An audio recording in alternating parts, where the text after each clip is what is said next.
Hello friends, मेरे आज के इस वीडियो में जो टॉपिक मैं आप लोगों के लिए लाया हूं, ये टॉपिक है कंट्रोलिंग। जी हां, प्लस 2 बिजनेस स्टडीज का चैप्टर नंबर 8 है कंट्रोलिंग। इस चैप्टर के अंदर हम कंट्रोलिंग का meaning, features, importance, limitation, controlling का प्रोसेस एंड कंट्रोलिंग के एलिमेंट्स को बहुत ज्यादा डिटेल में डिस्कस करेंगे।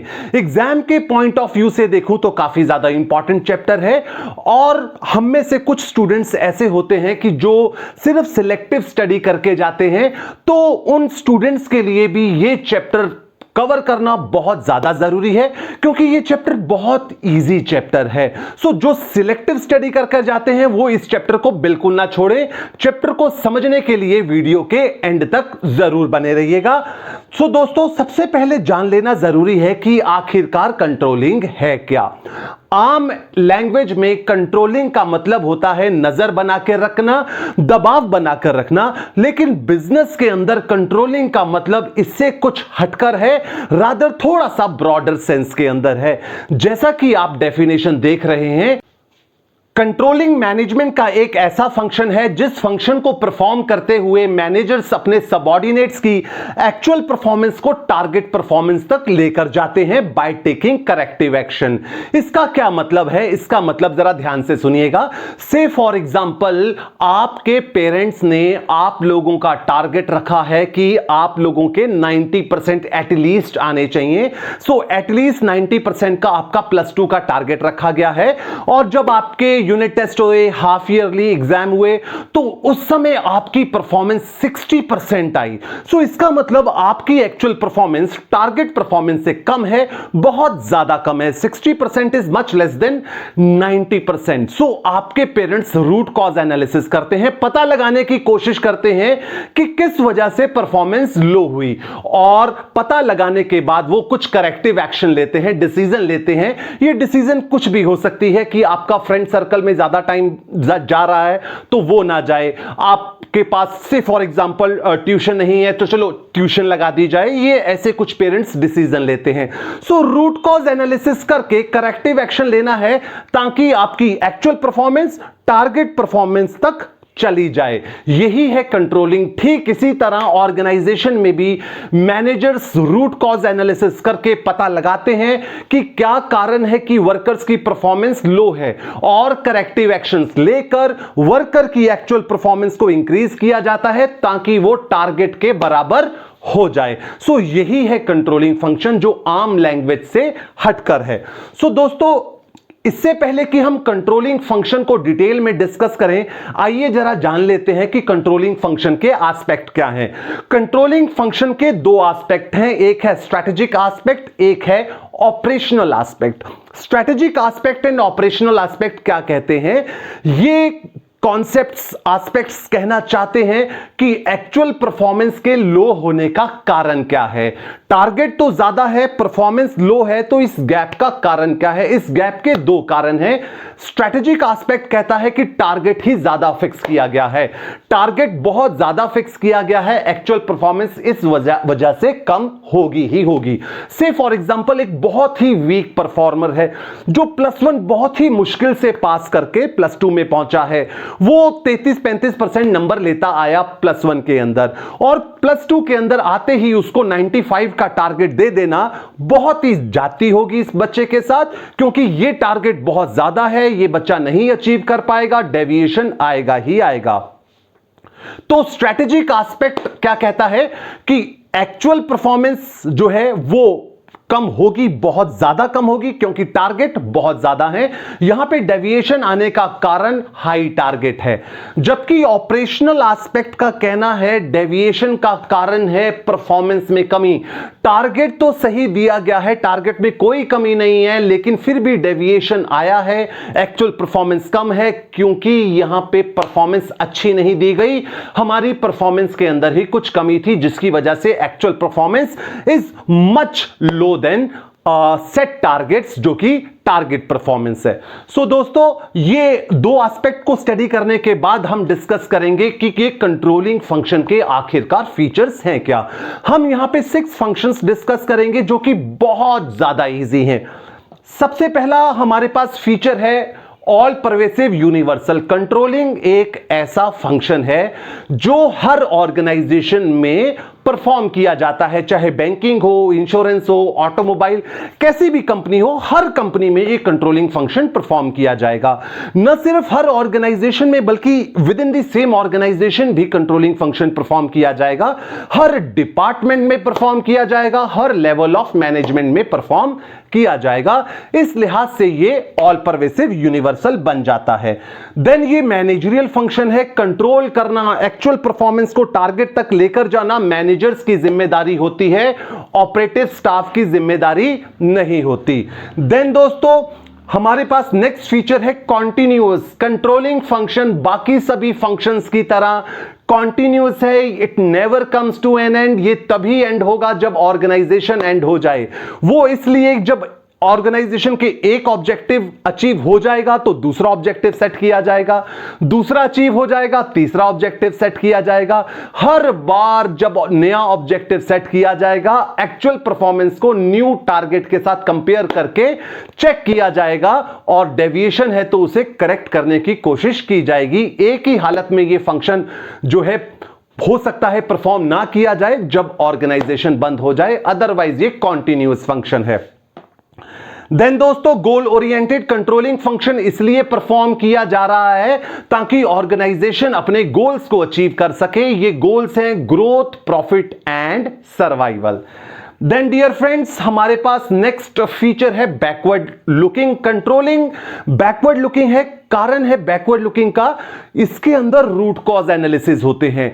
हम पता लगाने की कोशिश करते हैं कि what went wrong because of which organisation was not able to achieve the targets. Controlling is backward looking because when we are doing root cause analysis we are trying to look into the past that what went wrong because of which organisation was not able to achieve the target. So इसीलिए हमें यहां पे backward looking का aspect देखने को मिलता है क्योंकि हम पास्ट में जाके रूट कॉज एनालिसिस कर रहे हैं, चेक कर रहे हैं कि क्या गलती हुई है। न सिर्फ बैकवर्ड लुकिंग है, कंट्रोलिंग को फॉरवर्ड लुकिंग भी बोला जाता है क्योंकि जब करेक्टिव एक्शंस लिए जाते हैं, जो हम करेक्टिव एक्शंस ले रहे हैं वो फ्यूचरिस्टिक हैं। वो हम इसलिए ले रहे हैं ताकि फ्यूचर में दोबारा डेविएशन ना हो, एक्चुअल परफॉर्मेंस टारगेट परफॉर्मेंस के बराबर हो जाए दोस्तों। सो ये हमारे कुछ फीचर्स थे कंट्रोलिंग के। इस फीचर्स के बाद हम डिस्कस करेंगे कंट्रोलिंग का प्रोसेस। कंट्रोलिंग के फंक्शन को परफॉर्म करते हुए मैनेजर्स एक specific sequence course of action को फॉलो करते हैं। इसका मतलब है जो भी स्टेप्स यहां पे फॉलो किए जाएंगे वो स्टेप बाय स्टेप ही होंगे। ऐसा नहीं है कि आप सेकंड पॉइंट को पहले लिख सकते हैं, फर्स्ट पॉइंट को पॉइंट नंबर 5 पर लेकर जा सकते हैं। 5 स्टेप्स मैं यहां पे आप लोगों के साथ डिटेल में डिस्कस करने जा रहा हूं और ये पांचों स्टेप्स आप लोगों को सीक्वेंस में ही अटेम्प्ट करने हैं। जैसे कि सबसे पहला हमारे पास पॉइंट है setting up of standards, setting up of objective, target and goals. Organisation को, मैनेजर्स को सबसे पहले तो टारगेट सेट करने हैं, जो भी टारगेट्स उनको अचीव करने हैं और ये टारगेट स्मार्ट होने चाहिए। स्मार्ट का मतलब है specific, measurable, achievable, realistic and time bound, जैसा कि मैंने प्लानिंग में भी बताया था। जो भी गोल्स अचीव करने हैं वो गोल्स को पहले स्पेसिफाई कर दिया जाए तो बेहतर है, तभी हम एक्चुअल परफॉर्मेंस को टारगेट के साथ कंपेयर कर पाएंगे। अगर हमारे पास टारगेट ही नहीं है तो हम कंपैरिजन करके रूट कॉज एनालिसिस नहीं कर पाएंगे। तो सबसे पहले जरूरी है टारगेट्स को डिफाइन कर दिया जाए। जब टारगेट्स डिफाइन हो जाते हैं तो सेकंड स्टेप आता है मेजरिंग एक्चुअल परफॉर्मेंस। अब यहां पे एक्चुअल परफॉर्मेंस को कैलकुलेट करना है। एक्चुअल परफॉर्मेंस को कैलकुलेट करते हुए, मेजर करते हुए एक सावधानी बरतनी है। यह सावधानी क्या है कि जिस यूनिट में टारगेट सेट करे गए हैं उसी यूनिट में ये एक्चुअल परफॉर्मेंस भी मेजर की जाए। फॉर एग्जांपल, बहुत छोटा सा, बहुत इजी सा एग्जांपल आप लोगों के साथ शेयर करता हूं। से फॉर एग्जांपल आपके पेरेंट्स ने आपका टारगेट रखा है 90%, तो यहां पे यूनिट जो लगाई है परसेंटेज में 90% का टारगेट रखा है। अब आपका जो है कोई स्कूल में टेस्ट हुआ, कोई एग्जाम हुआ है, वो 50 मार्क्स का हुआ है और आप आपके इनफैक्ट 48 मार्क्स आए। तो 48 को अगर मैं 90 से कंपेयर करूंगा तो इन एनी केस 48 90 से जो है लो है, ऐसे में हमें नेगेटिव डेविएशन दिखती है। तो मुझे करना क्या है, इस 48 को परसेंटेज में कन्वर्ट करना है। तो ये परसेंटेज बन जाएगा 96%। अब मुझे लग रहा है कि 90% से ज्यादा है। अगर तो मैं यूनिट के अंदर डिफरेंस ले लेता हूं, यहां टारगेट तो मैंने परसेंटेज में रखा है और एक्चुअल परफॉर्मेंस जो मैं मेजर कर रहा हूं सिंपल मार्क्स में एब्सोल्यूट वैल्यू के अंदर कर रहा हूं, तो ये कंपैरिजन जो है सही नहीं होगा। कंपैरिजन को सही बनाने के लिए जरूरी है एक्चुअल परफॉर्मेंस भी उसी यूनिट में मेजर की जाए जिस यूनिट में टारगेट फिक्स किया गया है। टारगेट परसेंटेज में था तो एक्चुअल परफॉर्मेंस को भी परसेंटेज में कन्वर्ट कर लेना चाहिए। जब आप एक्चुअल परफॉर्मेंस को परसेंटेज में कन्वर्ट कर लेते हैं या जिस यूनिट में स्टैंडर्ड था उसी यूनिट में आपने एक्चुअल परफॉर्मेंस को भी मेजर किया है, तब बारी आती है कंपैरिजन की। Now in this case we have to compare actual performance with the targets। जब मैनेजर्स वर्कर्स की एक्चुअल परफॉर्मेंस को टारगेट के साथ कंपेयर करेंगे तो दोस्तों दो बातें हो सकती हैं। दो बातें क्या हैं? एक्चुअल परफॉर्मेंस टारगेट परफॉर्मेंस के बराबर हो सकती है। AP means actual performance, TP means target performance. दो बातें हो सकती हैं, या तो एक्चुअल परफॉर्मेंस टारगेट के बराबर होगी, मींस 90% मार्क्स हैं आपके 90% आ गए, या बात हो सकती है कि एक्चुअल परफॉर्मेंस टारगेट परफॉर्मेंस के बराबर नहीं है, आपके टारगेट 90 था बट आपके एग्जैक्टली 90 नहीं है। तो अगर एग्जैक्टली 90 नहीं है तो आगे दो बातें हो सकती हैं, या तो एक्चुअल परफॉर्मेंस ज्यादा है या एक्चुअल परफॉर्मेंस कम है, या तो आपके 90 से ज्यादा है या 90 से कम है। सो दोस्तों अगर तो 90 से ज्यादा है, एक्चुअल परफॉर्मेंस ज्यादा है, इसको हम बोलते हैं पॉजिटिव डेविएशन। ऑर्गेनाइजेशन के लिए अच्छा है जनरली, हमेशा नहीं, उसकी भी बात आपको बताऊंगा। तो जनरली अच्छा है, ये पॉजिटिव डेविएशन है। अब आई है नेगेटिव डेविएशन, एक्चुअल परफॉर्मेंस कम है। ये चिंता का विषय हो सकता है। मेरी बात सुनिएगा, मैं ये नहीं बोल रहा चिंता का विषय है, चिंता का विषय हो सकता है। क्यों? क्योंकि ये नेगेटिव डेविएशन माइनर है या मेजर है। माइनर मतलब 90 का टारगेट, आपके आगे 89, चलिए कोई बात नहीं, हम कंप्यूटर्स नहीं है, इंसान है, माइनर डेविएशन हो सकता है। सो माइनर डेविएशन है तो क्या करें? जनरली माइनर डेविएशन है तो इग्नोर कर देना चाहिए। Organisation should not try to control even small deviation. In case organization tries to control every bit of performance, in fact organization ends up controlling nothing। याद रखिएगा, अगर माइनर डेविएशन है उसे इग्नोर कर दिया जाए, मेजर डेविएशन अगर है तो उसके ऊपर फोकस किया जाए। मींस 90% का टारगेट आपके 89 आगे, चलिए कोई बात नहीं, नेक्स्ट टाइम देख लेंगे, इतना तो चलता है। बट हाँ, 90 के टारगेट में आप 70 लेके आ रहे हो, 65 लेकर आ रहे हो, 60 लेके आ रहे हो, ये तो मैटर ऑफ कंसर्न है। तो अब क्या करना है? अगर मेजर डेविएशन है तो पॉइंट स्टेप नंबर 4 पे आना है, रूट कॉज एनालिसिस करने हैं, पता लगाना है कि एक्चुअली में आपकी परफॉर्मेंस इतनी लो क्यों हुई। और दोस्तों जैसा कि मैंने फीचर्स में अभी अभी आपको बताया, ये जो स्टेप है ये कंट्रोलिंग फंक्शन के एक फीचर की तरह है और ये फीचर है बैकवर्ड लुकिंग। जब हम ये वाला स्टेप फॉलो कर रहे होते हैं, रूट कॉज एनालिसिस कर रहे होते हैं, in fact we try to look into the past. Then जब हम रूट कॉज एनालिसिस कर लेते हैं तो हमें जब प्रॉब्लम के बारे में पता लग जाता है कि प्रॉब्लम किस वजह से आई, किस वजह से मार्क्स रिड्यूस हुए या ऑर्गेनाइजेशन में वर्कर्स की जो परफॉर्मेंस है लो क्यों हुई, तो हमें करेक्टिव एक्शन लेना है। जो प्रॉब्लम है उसका सॉल्यूशन लगाना है। अब करेक्टिव एक्शन किस तरीके से हो सकते हैं ये डिपेंड करेगा प्रॉब्लम के ऊपर।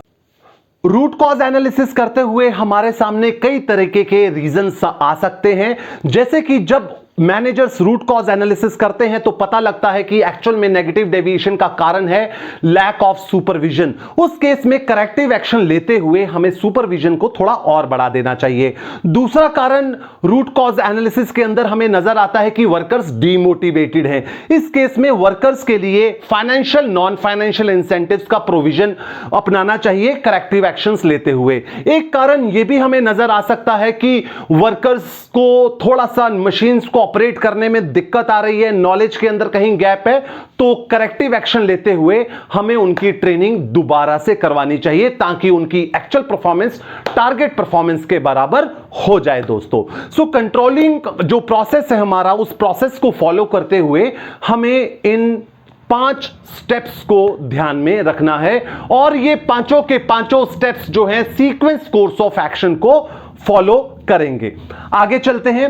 आगे हमारे पास है कंट्रोलिंग की इंपॉर्टेंस। अगर ऑर्गेनाइजेशन में कंट्रोलिंग फंक्शन अच्छे से परफॉर्म किया जाता है तो ऑर्गेनाइजेशन को उससे क्या बेनिफिट होगा, आइए जरा जानते हैं एक एक करके। सबसे पहले हमारे पास है अवॉइड्स वेस्टेज ऑफ रिसोर्सेज। आप जानते हैं ऑर्गेनाइजेशन के जो रिसोर्सेज हैं वो बहुत ही ज्यादा लिमिटेड हैं और ऑर्गेनाइजेशन ये बिल्कुल नहीं चाहती कि उसके लिमिटेड रिसोर्सेज वेस्ट हों। ये रिसोर्सेज ह्यूमन रिसोर्स हो सकता है, टाइम हो सकता है, रॉ मटेरियल, मनी, ये सारे रिसोर्स ही होते हैं। कंट्रोलिंग फंक्शन इन रिसोर्सेज के वेस्टेज को बहुत अच्छे तरीके से अवॉइड करता है। जब कंट्रोलिंग फंक्शन परफॉर्म किया जाता है, रूट कॉज एनालिसिस से पता लग जाता है कि कहां कहां वेस्टेज हो रही है और करेक्टिव एक्शन लेते हुए हम उस सभी वेस्टेज को अवॉइड कर सकते हैं। देन आगे हमारे पास है helps to improve the performance of employees. Controlling function employees की परफॉर्मेंस को इंप्रूव करने में हेल्प करता है। इसका छोटा सा एग्जांपल मैं आप ही लोगों के स्टैंडर्ड का एग्जांपल लेके शेयर करता हूं।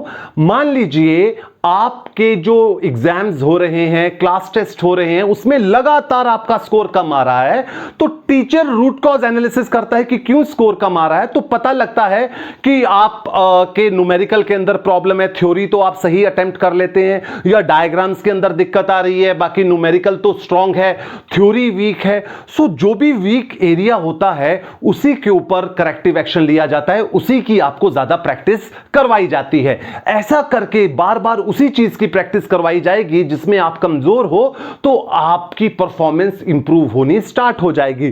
ठीक इसी तरह ऑर्गेनाइजेशन के अंदर वर्कर्स की परफॉर्मेंस जहां जिस भी कारण से कम होती है, मैनेजर्स रूट कॉज एनालिसिस करके पता लगा लेते हैं कि किस वजह से इस बंदे की परफॉर्मेंस लो है और उस पे करेक्टिव एक्शन लेके उस वर्कर की परफॉर्मेंस को इंप्रूव कर दिया जाता है दोस्तों। Then helps to motivate employees. ये कंट्रोलिंग फंक्शन इंप्लॉइज को मोटिवेट करने में हेल्प करता है। किस तरीके से, अगेन मैं आपके लेवल पे आके आपका एग्जांपल ले रहा हूं। जब आपका स्कोर लगातार कम आ रहा था, जो मैंने पॉइंट नंबर 2 में एग्जांपल लिया, आपके टीचर ने रूट कॉज एनालिसिस किए, पता लगा कि न्यूमेरिकल या फिर थ्योरी में प्रॉब्लम है आपकी, उस चीज की प्रैक्टिस करवाई और फिर प्रैक्टिस करवा के आपका स्कोर अब अच्छा आने लग गया। जब आपका स्कोर अच्छा आने लग जाता है, आप बेहतर परफॉर्म करने लग जाते हैं, तो यह चीज आपको मोटिवेट करती है, यह आपको इंकरेज करती है और बेहतर परफॉर्म करने में। ठीक इसी तरह ऑर्गेनाइजेशन में जब मैनेजर्स रूट कॉज एनालिसिस करके वर्कर्स की परफॉर्मेंस को इंक्रीज कर देते हैं, तो यह इंक्रीज्ड परफॉर्मेंस वर्कर्स को इंकरेज करती है to work harder than before. Then दोस्तों इसके बाद ensures discipline. Controlling function discipline को एंश्योर करने में हेल्प करता है। डिसिप्लिन का मतलब है रूल्स एंड रेगुलेशंस को फॉलो करना। ऑर्गेनाइजेशन में इंप्लॉइज अगर रूल्स एंड रेगुलेशंस को फॉलो नहीं करते तो उनके लिए पनिशमेंट का प्रोविजन होता है। फॉर एग्जांपल, एक इंप्लॉय लगातार ऑर्गेनाइजेशन में लेट रिपोर्टिंग कर रहा है, 9 बजे का आने का टाइम है, 9:30 10 बजे हर रोज आता है, तो रूट कॉज एनालिसिस किया जाता है कि आने का क्या कारण है। जब उससे पता कर रहे हैं तो इनफैक्ट रूट कॉज एनालिसिस कर रहे हैं। अगर ऐसा कोई भी कारण नहीं पाया गया कि ट्रांसपोर्टेशन का प्रॉब्लम है, घर में प्रॉब्लम है, तो करेक्टिव एक्शन लेते हुए और उसका हाफ डे लगा दिया जाता है और उसका absent full day absent mark कर दिया जाता है। तो नेक्स्ट डे वो इंप्लॉय टाइम पर आएगा ही आएगा, क्योंकि करेक्टिव एक्शन लेते हुए हमने उसके ऊपर फाइनेंशियल पेनल्टी इंपोज कर दी है। तो अब से वो इस चीज का ख्याल रखेगा कि वो ऑर्गेनाइजेशन में अपनी जो रिपोर्टिंग है बराबर 9 बजे का टाइम है, 9 बजे की रखे, लेट ना आए, क्योंकि उसको पता लग गया कि अब लेट आएगा तो दोबारा से उसकी हाफ डे लीव या फिर फुल डे लीव मार्क कर दी जाएगी और उसकी सैलरी काट ली जाएगी दोस्तों। देन आगे हम बात करते हैं point number 5, helps to check accuracy of standards. Controlling का फंक्शन यह पता लगाने में हेल्प करता है कि जो टारगेट इंप्लॉइज को दिए गए हैं वो बहुत ज्यादा हैं या बहुत कम हैं, और इसी हिसाब से उस टारगेट को रैशनलाइज किया जाता है। मैं एक छोटे से एग्जांपल से इसको आपको एक्सप्लेन करके बताऊंगा। से फॉर एग्जांपल मैं एक मैनेजर हूं बैंक का, मेरे 2 इंप्लॉई हैं, A person and B person. दोनों को मैंने क्रेडिट कार्ड बेचने को बोला है और दोनों का महीने का टारगेट 50 क्रेडिट कार्ड बेचने का है। जो मेरा ए इंप्लॉई है एक महीने 100, दूसरे महीने 120, तीसरे महीने 140 ऐसे करके टारगेट्स अचीव कर रहा है, और मेरा जो बी इंप्लॉई है वो 10, 12, 11 इस तरीके से वो टारगेट अचीव कर रहा है। मैं बार बार बी को डांटता हूं कि ए को देखो, ए कितना अच्छा परफॉर्म कर रहा है, आप क्यों नहीं कर रहे।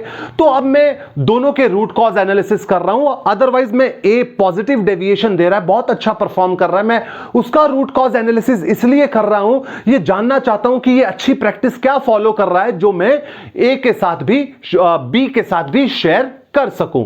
अब यहां पे रूट कॉज एनालिसिस करते हुए मुझे पता लगा ए को एक ऐसी लोकेशन दी गई है क्रेडिट कार्ड बेचने की जहां पे लोगों के पास बहुत पैसा है, पॉश कॉलोनी दी गई है, हाई इनकम ग्रुप दिया गया है जहां पे लोग क्रेडिट कार्ड यूज करते हैं।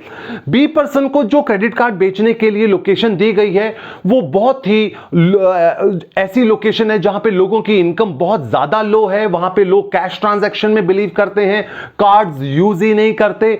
ऐसे में ये जो ए के टारगेट्स हैं मेरे को इंक्रीज करने होंगे और बी के टारगेट मुझे डिक्रीज करने होंगे, क्योंकि ए 50 टारगेट के comparatively double rather 3 times achieve करके दे पा रहा है और उसको इलाका अच्छा मिला हुआ है, और ये जो मेरा बी पर्सन है इसको जो लोकेशन दी गई है ऐसी लोकेशन दी गई है जहां पे कार्ड्स बिकते ही नहीं है। ऐसे में मुझे इसके टारगेट रिड्यूस करने होंगे दोस्तों।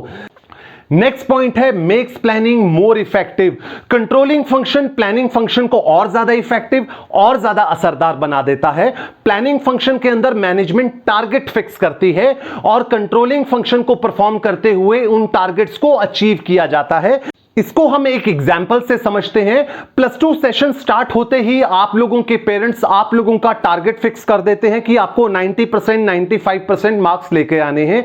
ये इन्होंने प्लान किया है, लेकिन पूरा साल अगर आपके ऊपर निगरानी ना रखी जाए, पूरा साल चेक ना किया जाए कि आप क्या परफॉर्म कर रहे हैं, क्या परफॉर्म नहीं कर रहे, आपकी एक्चुअल परफॉर्मेंस कहां जा रही है, कोई करेक्टिव एक्शन नहीं, कोई रूट कॉज एनालिसिस नहीं, एंड रिजल्ट हो सकता है आपके टारगेट्स अचीव ना हो। लेकिन लगातार आपके रूट कॉज एनालिसिस होते जाएं, एक्चुअल परफॉर्मेंस को टारगेट परफॉर्मेंस के साथ कंपेयर किया जाए, corrective actions time to time लिए जाएं, तो आपकी सक्सेस की प्रोबेबिलिटी बढ़ जाती है दोस्तों। सो कहने का मतलब यह है कि अगर हम कंट्रोलिंग करेंगे तो प्लानिंग फंक्शन और ज्यादा असरदार बन जाएगा। देन इसके बाद है helps to achieve organisational goal. Organisation के कुछ गोल होते हैं जैसा कि ग्रोथ, प्रॉफिट एंड सर्वाइवल। ये गोल्स तभी अचीव होंगे अगर टाइम टू टाइम कंट्रोलिंग की जाएगी, time to time actual performance को टारगेट परफॉर्मेंस के साथ कंपेयर किया जाए, रूट कॉज एनालिसिस किए जाएं, करेक्टिव एक्शन लिए जाएं, ताकि डिजायर्ड रिजल्ट्स अचीव हो सकें। सो दोस्तों ये थे हमारे कुछ इंपॉर्टेंस मेरिट्स जो कि कंट्रोलिंग फंक्शन के हैं। इसके बाद हम डिस्कस करेंगे कंट्रोलिंग फंक्शंस की लिमिटेशंस, कंट्रोलिंग फंक्शंस के अंदर क्या प्रॉब्लम्स हैं। सबसे पहले हमारे पास है टाइम कंज्यूमिंग। कंट्रोलिंग फंक्शन बहुत ही ज्यादा टाइम कंज्यूमिंग प्रोसेस है। इसमें अपने तो 5 स्टेप्स लगते ही लगते हैं, रादर प्लानिंग फंक्शन के भी स्टेप्स फॉलो होते हैं, क्योंकि अभी अभी मैंने आपको कंट्रोलिंग का प्रोसेस समझाते हुए 5 डिफरेंट स्टेप्स बताए थे, और जब मैं आपको 4th स्टेप बता रहा था रूट कॉज एनालिसिस करने हैं, फिर 5वां करेक्टिव एक्शन लेने हैं, तो यहां पे हमें प्लानिंग करनी होती है करेक्टिव एक्शन लेते हुए। तो यहां पे प्लानिंग का एक अलग से प्रोसेस स्टार्ट हो जाता है, तो ये बहुत ही ज्यादा टाइम कंज्यूमिंग रहता है। Then expensive in nature. ये कंट्रोलिंग फंक्शन बहुत ही ज्यादा एक्सपेंसिव रहता है। मैनेजर्स रिक्रूट करने पड़ते हैं, ये सुपरवाइजर्स रिक्रूट करने पड़ते हैं सबऑर्डिनेट्स के ऊपर निगरानी रखने के लिए, तो इसका काफी एडमिनिस्ट्रेटिव एक्सपेंस जो है ऑर्गेनाइजेशन को बियर करना पड़ता है। देन दोस्तों उसके बाद है difficult to control external factor. मैं इंटरनल फैक्टर्स को तो कंट्रोल कर सकता हूं, बट एक्सटर्नल फैक्टर्स को कंट्रोल करना बहुत ज्यादा मुश्किल हो जाता है। फॉर एग्जांपल आप देखिए, अगर मेरा एक्चुअल परफॉर्मेंस टारगेट परफॉर्मेंस के बराबर नहीं आ रहा, रूट कॉज एनालिसिस करते हुए मुझे पता लगता है कि मैं तो ठीक ठाक परफॉर्म कर रहा हूं, मेरे कॉम्पिटिटर ने प्राइस बहुत ज्यादा रिड्यूस कर दिया और मेरे लिए पॉसिबल नहीं है उस प्राइस पे आ पाना बिकॉज मेरा कॉस्ट बहुत ज्यादा है, तो ऐसे में एक्सटर्नल फैक्टर को मैं कंट्रोल नहीं कर सकता। या फॉर एग्जांपल ये भी हो सकता है कि मैं अपनी सेल नहीं बढ़ा पा रहा हूं, मैं एक ऐसा प्रोडक्ट प्रोड्यूस कर रहा हूं जो कि हार्मफुल हो सकता है, से फॉर एग्जांपल सिगरेट, गवर्नमेंट ने एडवर्टीजमेंट बैन कर दी है, तो यहां पे मेरे लिए दिक्कत हो जाती है, मैं अपना सेल वॉल्यूम कैसे बढ़ाऊं। देन दोस्तों इसके बाद हमारे पास रेजिस्टेंस फ्रॉम इंप्लॉइज। बहुत बार मैं ऐसे करेक्टिव एक्शन लेता हूं जो इंप्लॉइज सपोर्ट नहीं करते। फॉर एग्जांपल मैंने अपना सेल वॉल्यूम बढ़ाना है क्योंकि फेस्टिवल का सीजन है, डिमांड ज्यादा आ रही है, नए इंप्लॉइज रख नहीं सकता क्योंकि फेस्टिवल की वजह से ही डिमांड बढ़ी है। मैं अपने इंप्लॉइज को बोलता हूं आप ओवर टाइम कीजिए, मैं एक्स्ट्रा सैलरी भी देने को तैयार हूं, बट वो मेरे इस डिसीजन को सपोर्ट नहीं करते। ऐसा करके मैं अपने टारगेट्स को अचीव नहीं कर पाऊंगा। देन दोस्तों इसके बाद है does not guarantee success. Time भी लगेगा, पैसा भी लगेगा और उसके बाद सक्सेस की कोई गारंटी नहीं है। जो भी मैं करेक्टिव एक्शन लूंगा कोई गारंटी नहीं है कि मेरी एक्चुअल परफॉर्मेंस टारगेट परफॉर्मेंस के बराबर हो पाएगी दोस्तों। देन इसके बाद हम डिस्कस करेंगे प्लानिंग वर्सेस कंट्रोलिंग। प्लानिंग और कंट्रोलिंग में कुछ रिलेशन देखने को मिलता है, कुछ सिमिलैरिटीज देखने को मिलती हैं। सबसे पहले तो both are the functions of management. Planning भी मैनेजमेंट का फंक्शन है, कंट्रोलिंग भी मैनेजमेंट का फंक्शन है। प्लानिंग फर्स्ट फंक्शन है और कंट्रोलिंग फिफ्थ फंक्शन है। देन दोनों फॉरवर्ड लुकिंग है। प्लानिंग करते हुए हम फ्यूचर कोर्स ऑफ एक्शन को वेल इन एडवांस जो है डिसाइड कर लेते हैं। कंट्रोलिंग में जब हम करेक्टिव एक्शन लेते हैं यहां पे भी हम देखते हैं कि फ्यूचर में डेविएशन ना हो, तो इस लिहाज से दोनों ही फॉरवर्ड लुकिंग हैं। देन दोनों बैकवर्ड लुकिंग है। प्लानिंग बैकवर्ड लुकिंग किस तरीके से है, जब हम प्लान करके टारगेट फिक्स कर रहे होते हैं हम पास्ट परफॉर्मेंस को जरूर ध्यान रखते हैं। जो भी टारगेट फिक्स कर रहे हैं पास्ट परफॉर्मेंस को ध्यान में रख के ही टारगेट फिक्स किए जाते हैं। और कंट्रोलिंग फंक्शन भी बैकवर्ड लुकिंग है। रीजन बीइंग जब हम रूट कॉज एनालिसिस करते हैं तो हम चेक करते हैं what went wrong in past. Then दोस्तों देखा जाए तो दोनों के अंदर इंटरडिपेंडेंस है। इस इंटरडिपेंडेंस का मतलब क्या है? इस इंटरडिपेंडेंस का मतलब है प्लानिंग कंट्रोलिंग पे डिपेंड करती है, कंट्रोलिंग प्लानिंग पे डिपेंड करती है। Planning depends on controlling. Planning की जो सक्सेस है वो कंट्रोलिंग पे डिपेंड करेगी। प्लानिंग फंक्शन को परफॉर्म करते हुए हमने टारगेट फिक्स कर दिए हैं, लेकिन अब अगर time to time actual performance target performance से कंपेयर नहीं की जाती, रूट कॉज एनालिसिस नहीं किए जाते, corrective action time to time नहीं लिए जाते, तो हो सकता है ये सेट टारगेट्स अचीव ही ना हो। देन कंट्रोलिंग की जो सक्सेस है वो प्लानिंग पे डिपेंड करती है। कंट्रोलिंग का बेसिक ऑब्जेक्टिव है एक्चुअल परफॉर्मेंस को इंक्रीज करके टारगेट परफॉर्मेंस तक लेके जाना। जब हम करेक्टिव एक्शन लेते हैं एक्चुअल परफॉर्मेंस को टारगेट परफॉर्मेंस तक ले जाने के लिए, ये करेक्टिव एक्शन ब्लाइंडली नहीं लिए जाते, ये करेक्टिव एक्शन प्लानिंग से ही लिए जाते हैं। इस तरीके से कंट्रोलिंग की सक्सेस प्लानिंग के ऊपर डिपेंड करती है दोस्तों इसके बाद हमारे पास बहुत ही इंपॉर्टेंट कंटेंट है, प्रिंसिपल्स ऑफ कंट्रोलिंग। यहां पे मैं आप लोगों के साथ दो प्रिंसिपल डिस्कस करूंगा, management by exception and critical point control.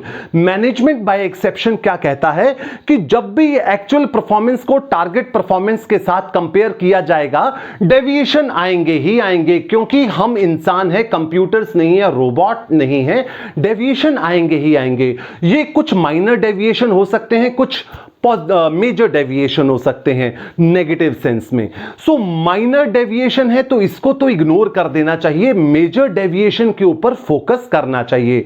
Organisation के अंदर जो भी मैनेजर्स एक्चुअल परफॉर्मेंस को टारगेट परफॉर्मेंस के साथ कंपेयर कर रहे हैं, डेविएशंस को फाइंड आउट कर रहे हैं, डेविएशन को ऑब्जर्व कर रहे हैं, सो यहां पे मैनेजमेंट के नोटिस में सिर्फ और सिर्फ मेजर डेविएशंस लेकर आनी चाहिए, जबकि माइनर डेविएशन को इग्नोर कर देना चाहिए। ऐसा क्यों? क्योंकि अगर हम माइनर डेविएशन को भी फोकस करना स्टार्ट कर देंगे तो हो सकता है मेजर डेविएशन हमसे छूट जाए, क्योंकि ऑर्गेनाइजेशन के पास रिसोर्सेज तो लिमिटेड है, मैन पावर लिमिटेड है। सो हम हर छोटी से छोटी डेविएशन को अगर करेक्ट करने की कोशिश करेंगे तो हमारा सारा टाइम वहीं पे चला जाएगा, ज्यादातर टाइम वहां चला जाएगा। सो ऐसे में मेजर डेविएशन, जो इंपॉर्टेंट डेविएशन है, वो निगलेक्ट हो सकती हैं। और माइनर डेविएशन का पता नहीं है तो फिर भी आ सकती हैं, क्योंकि हम रोबोट नहीं है। छोटा मोटा डेविएशन तो कभी भी हो सकता है। सो इसलिए बेहतर है मेजर डेविएशन को फोकस किया जाए, माइनर डेविएशन को इग्नोर कर दिया जाए। देन दोस्तों हमारे पास है critical point control, CPC. CPC का कॉन्सेप्ट क्या कहता है? प्रोडक्शन की बहुत सारी स्टेजेस होती हैं। जो प्रोडक्शन की सबसे क्रिटिकल स्टेज है वहां पे मेजर तो छोड़िए, माइनर डेविएशन भी नहीं होना चाहिए। प्रोडक्शन की क्रिटिकल स्टेज के अंदर हल्का सा भी डेविएशन अफोर्ड नहीं किया जा सकता, क्योंकि क्रिटिकल स्टेज के अंदर अगर छोटा सा भी, थोड़ा सा भी डेविएशन होता है तो लॉसेस बहुत ज्यादा होंगे। तो क्रिटिकल स्टेज के अंदर हमें किसी भी तरीके की डेविएशन को अवॉइड करना है। सो दोस्तों that was all about controlling. Controlling के इस चैप्टर में मैंने आप लोगों के साथ कंट्रोलिंग का meaning, features, limitation, importance, process, planning, controlling का रिलेशन डिस्कस किया। साथ ही मैंने आपके साथ ये जो कंट्रोलिंग के प्रिंसिपल्स हैं, management by exception and critical point control, discuss किए डिटेल में। आई होप ये सारे कॉन्सेप्ट्स आप लोगों को समझ आए होंगे। Thank you for watching this video.